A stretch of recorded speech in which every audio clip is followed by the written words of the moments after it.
नमस्कार सभी को टॉपर्स टेस्ट के इस YouTube चैनल पर आप सभी का हार्दिक स्वागत है। साथियों, हम इस चैनल के माध्यम से आपको निरंतर साइंस की क्लासेस प्रोवाइड करवा रहे हैं। उसके आपके विषय के अंतर्गत हमने जो शुरू किया था, सबसे पहले कोशिका का टॉपिक हमारा चल रहा था, जिसके अंतर्गत हम उसके कोशिकांगों के बारे में, संरचना के बारे में और सामान्य जानकारियाँ काफ़ी विस्तृत रूप से हम पढ़ चुके हैं। इसके बाद हमने शुरू किया था कोशिका विभाजन। कोशिका विभाजन में हम देख रहे थे इससे पूर्व की क्लास में 3 प्रकार के विभाजन होते हैं, असूत्री, समसूत्री और अर्धसूत्री। असूत्री हमने पिछली क्लास में देखा। इसके बाद हम जो कंटिन्यू कर रहे थे, हमारा समसूत्री विभाजन था, जो पिछली क्लास में हमने स्टार्ट किया था समसूत्री विभाजन। उसके बारे में ये स्लाइड हमने पढ़ ली थी कि समसूत्री विभाजन जो शब्द था वो फ्लेमिंग ने दिया था। कई कोशिकाओं में होता है, एक बार विभाजित हो जाती है, 2 कोशिकाएं बनती है। एक कोशिका विभाजित होकर 2 कोशिका बनती है और दोनों कोशिकाओं में गुणसूत्रों की संख्या जो है समान होती है। 2n है तो यहाँ भी 2n होगी, 2n होगी। 2n क्या है? द्विगुणित कोशिकाएं होती है। द्विगुणित द्विगुणित कोशिकाएं यानी गुणसूत्र जोड़े के रूप में पाए जाते हैं। जैसे मनुष्य में 46 है तो यहाँ 23 जोड़े पाए जाएंगे, यहाँ 23 जोड़े पाए जाएंगे। टोटल 46 गुणसूत्रों के 23 जोड़े पाए जाएंगे। तो जोड़े के रूप में गुणसूत्र पाए जाते हैं, इसे द्विगुणित कोशिकाएं कहते हैं। और ये इनमें जब समसूत्री विभाजन होता है, 2 कोशिकाएं बनती है, दोनों में इस जनक कोशिकाएं मात्र कोशिका के समान इन संतति कोशिकाओं में भी गुणसूत्रों की संख्या समान रहती है। इसे कहते हैं समसूत्री विभाजन। अपरिवर्तित रहती है गुणसूत्रों की संख्या और शरीर की वृद्धि मरम्मत के समय यह होता है, शरीर की वृद्धि और मरम्मत के समय यह विभाजन होता है।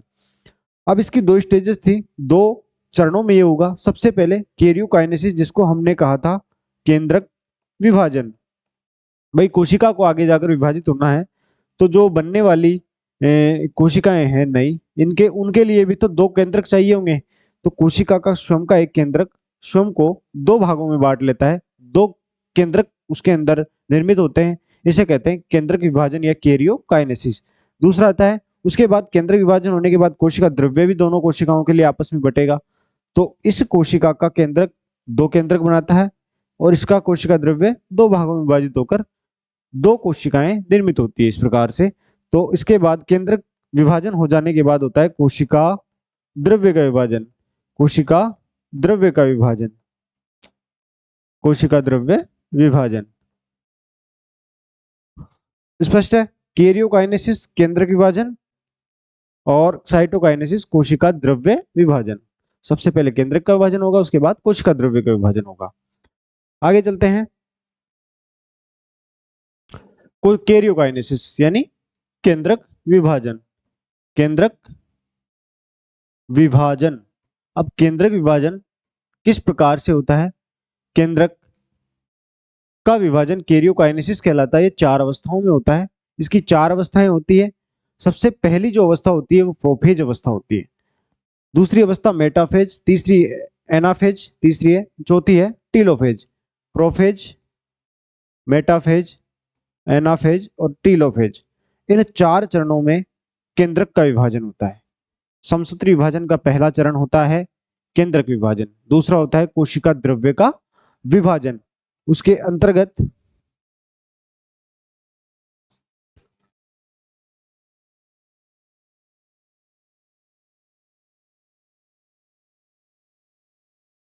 जो केंद्रक द्रव्य विभाजन है, केंद्रक विभाजन है, उसको कहते हैं कैरियोकाइनेसिस और कोशिका द्रव्य विभाजन है उसको कहते हैं हम साइटोकाइनेसिस। कैरियोकाइनेसिस 4 चरणों में होता है, प्रोफेज, मेटाफेज, एनाफेज, टीलोफेज। अब इसमें जो 4 चरण है वो किस प्रकार से हमारे चलते हैं उनके बारे में हम एक बार डायग्राम के माध्यम से इनको समझते हैं। देखो, सबसे पहली अवस्था आती है जो इंटरफेज, हमने पहले पढ़ ही लिया था कि अंतरावस्था होती है। इसमें क्या होती है? कोशिका विभाजन की तैयारी करती है। डीएनए का निर्माण होता है, प्रोटीन का निर्माण होता है, प्रोटीन संश्लेषण होता है, G1 S G2, ये अवस्थाएं जो होती है वो इंटरफेज अवस्था में आती है। इसके बाद इंटरफेज अवस्था में कोशिका विभाजन की जो आवश्यक तैयारियां थी वो पूरी हो गई। फिर स्टार्ट होता है हमारा यहाँ से कोशिका विभाजन, समसूत्री कोशिका विभाजन अब यहाँ से स्टार्ट होगा। तो जो फर्स्ट अवस्था है वो है हमारे पास प्रोफेज। पहली अवस्था आती है प्रोफेज। प्रोफेज अवस्था में क्या होता है कि इस अवस्था में जो केंद्रक है ये है हमारे पास गुणसूत्र, और ये चित्र जो है आपको केवल केंद्रक का चित्र दिखाया गया है। आप इसके बाहर कोशिका है संपूर्ण, ये केंद्रक है, केंद्रक में गुणसूत्र पाए जाते हैं। अब क्या होता है कि केंद्रक की जो झिल्ली है, ये संपूर्ण कोशिका का चित्र है, सॉरी, यहां पर जो झिल्ली है वो झिल्ली विलुप्त हो जाती है, विलुप्त होने लगती है, अस्पष्ट हो जाती है। केंद्रक के अंदर केंद्रिका होती है, वो भी विलुप्त होने लगती है, और ये जो स्टार के रूप में बने हुए हैं ये है हमारे पास तारक केंद्र। हमने कोशिकांग पढ़े थे, वहां तारककाय पढ़ा था, उस तारककाय के तारक केंद्र हैं, ये इस समय उपस्थित होते हैं। ये हमारे पास गुणसूत्र हैं, गुणसूत्र धागे के रूप में धागे नुमा रहते हैं, ये धागे नुमा गुणसूत्र धागे के रूप में कोशिका में होते हैं। पहली अवस्था प्रोफेज में केंद्रक झिल्ली केंद्रिका विलुप्त हो जाती है, गुणसूत्र धागे नुमा होते हैं और तारक केंद्र पाए जाते हैं। अब अगली अवस्था जो आती है हमारे पास सेकेंड अवस्था मेटाफेज। मेटाफेज में क्या होता है, ये गुणसूत्र जो इस प्रकार से बिखरे हुए थे वो एक सीधी लाइन में व्यवस्थित हो जाते हैं। इस लाइन को कहते हैं, यहां पर एक लाइन में व्यवस्थित हुए, इस लाइन को कहते हैं हम मेटाफेज। मेटाफेज क्योंकि अवस्था मेटाफेज है तो इस मेटाफेज प्लेट, इस लाइन को कहते हैं हम मेटाफेज प्लेट। तो मेटाफेज प्लेट पर गुणसूत्र व्यवस्थित हो जाते हैं। तारक केंद्र जो है, इस प्रकार से जो तारक केंद्र थे ये विपरीत ध्रुवों पर चले जाते हैं, विपरीत ध्रुवों पर चले गए। कोशिका के विपरीत ध्रुव जैसे पृथ्वी के होते हैं उत्तरी ध्रुव दक्षिणी ध्रुव, इसी प्रकार कोशिका के विपरीत ध्रुवों पर ये तारक केंद्र चले जाते हैं। और इससे जो डॉट डॉट करके दिखाया गया है यह है तारक तरकु तंतु, तरकु तंतुओं का निर्माण होता है। इन गुणसूत्रों तक इस प्रकार से ये जो लाइनें आपको दिखाई गई है ये तरकु तंतु, इनको कहते हैं तरकु तंतुओं का ये निर्माण यहां पर हो जाता है। मेटाफेज प्लेट में तरकु तंतुओं का निर्माण होता है, तारक केंद्र विपरीत ध्रुवों पर चले जाते हैं, और सबसे इंपॉर्टेंट बात गुणसूत्र मध्य प्लेट या मेटाफेज प्लेट पर व्यवस्थित हो जाते हैं। इस अवस्था में क्या होता है, गुणसूत्र जो है सर्वाधिक स्पष्ट दिखाई देते हैं। गुणसूत्र इस अवस्था में गुणसूत्र सर्वाधिक स्पष्ट दिखाई देते हैं, इसलिए इसीलिए इस अवस्था को क्या कहते हैं हम, गुणसूत्रों के अध्ययन की अवस्था कहते हैं। इस अवस्था को कहते हैं मेटाफेज फर्स्ट को गुणसूत्रों की संरचना, गुणसूत्रों की संरचना के अध्ययन की अवस्था। अगर आपको गुणसूत्रों की संरचना का अध्ययन करना है तो आपको कौन सी अवस्था देखनी पड़ेगी, समसूत्री विभाजन की मेटाफेज अवस्था। अब आती है हमारे पास इस, देखो आप क्रम से देखते जाओ। सबसे पहले हमारे पास गुणसूत्र धागे नुमा थे, केंद्रक और केंद्रिका और केंद्रक झिल्ली विलुप्त हो चुकी थी। तरकु तंतु तारक केंद्रक केंद्र थे। इसके बाद तारक केंद्र कोशिका में विपरीत ध्रुवों पर गए, गुणसूत्र मेटाफेज प्लेट पर व्यवस्थित हो गए, तरकु तंतु का निर्माण हो गया, गुणसूत्र सर्वाधिक स्पष्ट हो गए। अब क्या होगा, अब गुणसूत्र अपने मध्य बिंदु से, इस प्रकार से गुणसूत्र होता है, तो ये इस मध्य बिंदु से ये अलग हो जाते हैं यहां से। तो ये यहां से अलग होकर देखिए आप, ये गुणसूत्र इस प्रकार से गुणसूत्र अभी अलग अलग होंगे, तो एक गुणसूत्र एक टुकड़ा ऐसे और एक भाग इस प्रकार से हो जाता है। तो ये गुणसूत्र यहां से टूटकर विपरीत ध्रुवों की तरफ चले जाते हैं। इन तरकु तंतु क्या होते हैं, इनको अपनी तरफ आकर्षित करते हैं, खींचते हैं। ये जो तरकु तंतु निर्मित होते हैं तारक केंद्र से, ये इनको विपरीत ध्रुवों की ओर गति करने के लिए आकर्षित करते हैं। तो ये बीच में से टूटकर, मध्य बिंदुओं से टूटकर विपरीत ध्रुवों की ओर गमन करते हैं। इसको कहते हैं एनाफेज अवस्था। ये कौन सी अवस्था में होती है घटना, एनाफेज अवस्था में। सबसे पहले प्रोफेज, मेटाफेज, एनाफेज तक आए। अब इसमें क्या होता है, जब विपरीत ध्रुवों की तरफ टूट जाते हैं तो गुणसूत्रों की आकृति अलग हो जाती है, आकृति बिगड़ जाती है या अलग हो जाती है, चेंज हो जाती है। तो अलग अलग आकृति के गुणसूत्र दिखाई देते हैं। इसलिए इस अवस्था को गुणसूत्रों के आकृति के अध्ययन की अवस्था कहते हैं। देखो, आकृति और संरचना, इसे कह रहे थे संरचना के।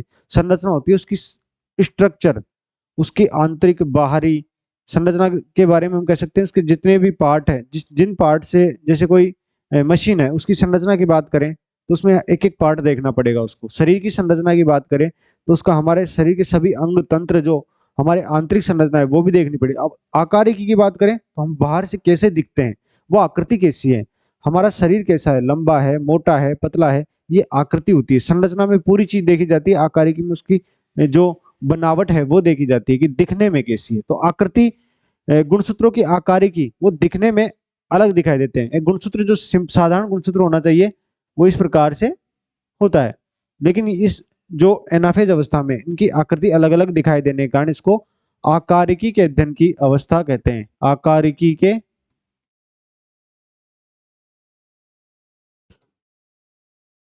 अध्ययन की अवस्था कहते हैं। किनके आकारिकी के? गुणसूत्रों के। गुण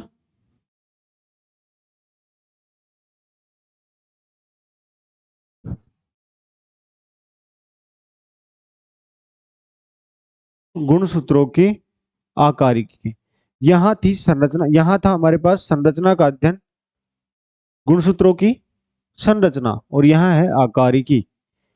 मेटाफेज है गुणसूत्रों की संरचना के अध्ययन की अवस्था, क्योंकि संरचना का अध्ययन, क्योंकि वहां पर सबसे ज्यादा स्पष्ट गुणसूत्र होते हैं, इसलिए आप उसकी संरचना का अध्ययन कर सकते हो। जबकि यहाँ गुणसूत्र अलग अलग आकार लेने के कारण उसको आकारिकी के अध्ययन की अवस्था कहते हैं। अब इसके बाद जो है, इसके बाद हमारी अगली अवस्था आती है, लास्ट अवस्था आती है टीलोफेज अवस्था। लास्ट अवस्था आती है टीलोफेज अवस्था। इस अवस्था में क्या होता है, जब गुणसूत्र टूटकर विपरीत ध्रुवों पर चले गए तो वहां पर क्या होता है, इनमें केंद्रक का निर्माण हो जाता है और इसके चारों तरफ, इनके चारों तरफ केंद्रक झिल्ली बन जाती है। इनके चारों तरफ वापस से केंद्रक झिल्ली बन जाती है, जो इस अवस्था में प्रोफेज में जो विलुप्त हो गई थी वो वापस बन जाती है। वापस से गुणसूत्रों को अपने वो कवर कर लेती है, वापस से उसमें केंद्रक का निर्माण होने लग जाता है। इस प्रकार से ये एक केंद्रक से दो केंद्रक यहाँ आते आते बन जाते हैं। ये इस प्रकार से हमारा केंद्रक विभाजन 4 चरणों में जाकर होता है। सबसे पहले प्रोफेज फर्स्ट में केंद्रिका विलुप्त हुई, केंद्रक के चारों तरफ की झिल्ली विलुप्त हुई और केंद्रक धागे नुमा दिखाई दिए। दूसरी अवस्था मेटाफेज, मेटाफेज में मध्य में व्यवस्थित हो गए, तर्कुतंतुओं का निर्माण हो गया, तारक केंद्रक विपरीत ध्रुवों की तरफ चले गए। गुणसूत्र सर्वाधिक स्पष्ट दिखाई देते हैं, इसलिए इसको गुणसूत्रों के अध्ययन की अवस्था कहते हैं। अब अगली अवस्था में गुणसूत्र मध्य में से टूटकर विपरीत ध्रुवों की तरफ गमन करते हैं और इसे गुणसूत्रों के आकारिकी की अवस्था कहते हैं, क्योंकि गुणसूत्र अलग अलग आकृतियों के दिखाई देते हैं। अब अगली अवस्था में गुणसूत्रों के चारों तरफ विपरीत ध्रुवों पर केंद्रक और केंद्रक झिल्ली का निर्माण हो जाता है। इस प्रकार से एक केंद्रक से दो केंद्रक निर्मित हो जाते हैं। अब एक ही कोशिका में दो केंद्रक बन गए, दोनों के केंद्रक झिल्लियां बन गई। अब इसका क्या होना है, दो कोशिका बनाने के लिए इसको अलग करना है हमको, इसके कोशिका द्रव्य को। भाई, कोशिका द्रव्य को भी अलग करना है, वो अगले चरण में किस प्रकार से होगा वो देखिए आप। तो पहले इसके बारे में पढ़ लेते हैं। कैरियोकाइनेसिस होने प्रोफेज चित्रों के माध्यम से स्पष्ट समझ लिया है। कुछ और जानकारी, प्रोफेज इसमें गुणसूत्र धागे नुमा दिखाई देते हैं। मेटाफेज में गुणसूत्र कोशिका के मध्य में आकर व्यवस्थित हो जाते हैं, जिससे मेटाफेज प्लेट का निर्माण, मेटाफेज प्लेट कहते हैं। इस अवस्था में गुणसूत्र सर्वाधिक स्पष्ट गुणसूत्र सर्वाधिक स्पष्ट दिखाई देते हैं। इस कारण इस अवस्था को गुणसूत्र की संरचना की अवस्था कहते हैं, गुणसूत्रों के संरचना के अध्ययन की अवस्था कहते हैं। अगली अवस्था आती है एनाफेज। इस अवस्था में गुणसूत्र अलग अलग आकार के दिखाई देते हैं, इसलिए इस अवस्था में गुणसूत्रों की आकृति का अध्ययन कहते हैं। अगली आती है टीलोफेज। इस अवस्था में गुणसूत्र अलग अलग हो जाते हैं और दो केंद्रकों का निर्माण हो जाता है।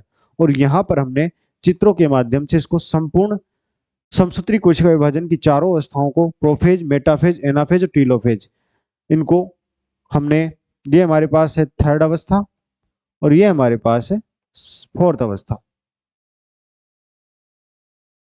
अब इसका स्क्रीनशॉट ले सकते हो।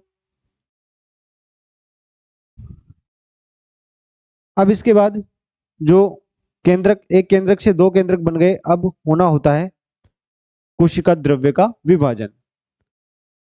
अब कोशिका द्रव्य का जो विभाजन है वो कोशिका द्रव्य विभाजन साइटोकाइनेसिस, जैसा कि कैरियोकाइनेसिस पूरा हो चुका है, साइटोकाइनेसिस कोशिका द्रव्य विभाजन, कोशिका द्रव्य का विभाजन साइटोकाइनेसिस कहलाता है। ये दो प्रकार का होता है, दो प्रकार से होता है, सॉरी दो प्रकार से होता है। अब कोशिका विभाजन पादप कोशिका और जंतु कोशिका दोनों में अलग अलग तरीके से होता है। पादप कोशिका में क्या होता है, पादप कोशिका इस प्रकार से, पादप कोशिका जो होती है हमारी, उसमें क्या होता है, ये कोशिका है, इसके मध्य में से, इसके बीचों बीच से एक पट्टी बनना स्टार्ट होती है।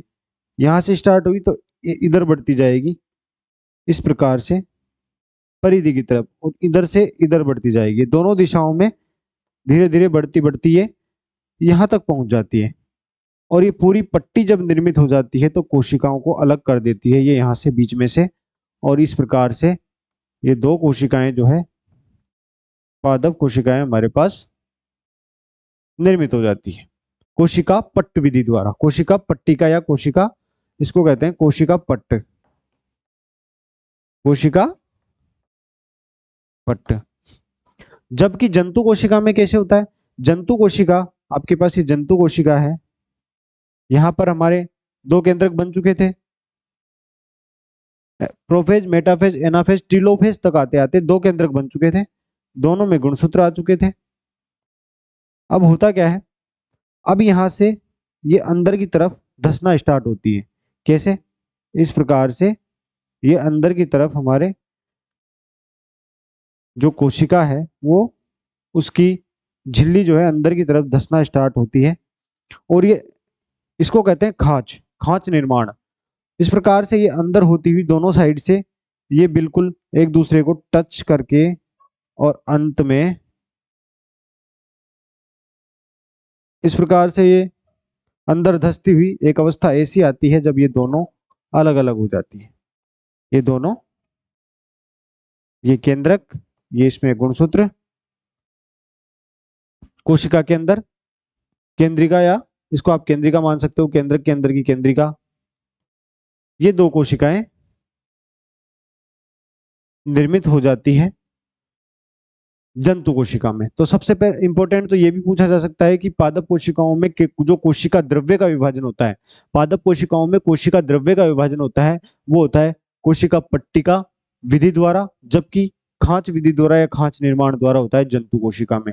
तो यहाँ तक था हमारा समसूत्री विभाजन, जो कि आपने स्पष्ट रूप से अच्छे से डायग्राम के माध्यम से मैंने आपको समझाने का प्रयास किया है। संपूर्ण प्रक्रिया इसकी, चारों चरण, एक एक को हमने चित्रों के माध्यम से किस चरण में क्या प्रक्रिया होती है वो हमने यहाँ समझने का आज प्रयास किया है। आशा करता हूँ आपको जो ये समसूत्री विभाजन है इसकी प्रक्रिया, आज संपूर्ण जो प्रक्रिया है वो अच्छे से समझ में आ गई होगी। आप इसको, वीडियो को दोबारा देखिए, इसको साथ के साथ आप नोट्स में नोट करते रहिए और इसको समझने का प्रयास करें। ये जो इसके बाद जो हमारा बचता है वो अर्थसूत्री विभाजन बचता है, वो अब आपको समझने में ज़्यादा दिक्कत आएगी नहीं, क्योंकि उसमें भी यही अवस्थाएं चलती है। जो कुछ डिफरेंस है वो हम अगली क्लास में पढ़ेंगे। आप जो ये क्लास है हमारी, इसको आप अधिक से अधिक शेयर करें, चैनल को, टॉपर्स क्लासेस जो है हमारी, इनको, इस यूट्यूब चैनल को अधिक से अधिक सब्सक्राइब करें, अपने साथियों के साथ इसको शेयर करें, वीडियो को लाइक करें, और हमारे टेलीग्राम चैनल टॉपर्स टेस्ट के नाम से टेलीग्राम चैनल है, उससे आप जुड़े। बाकी मिलते हैं अगली क्लास में, तब तक के लिए धन्यवाद, राम राम।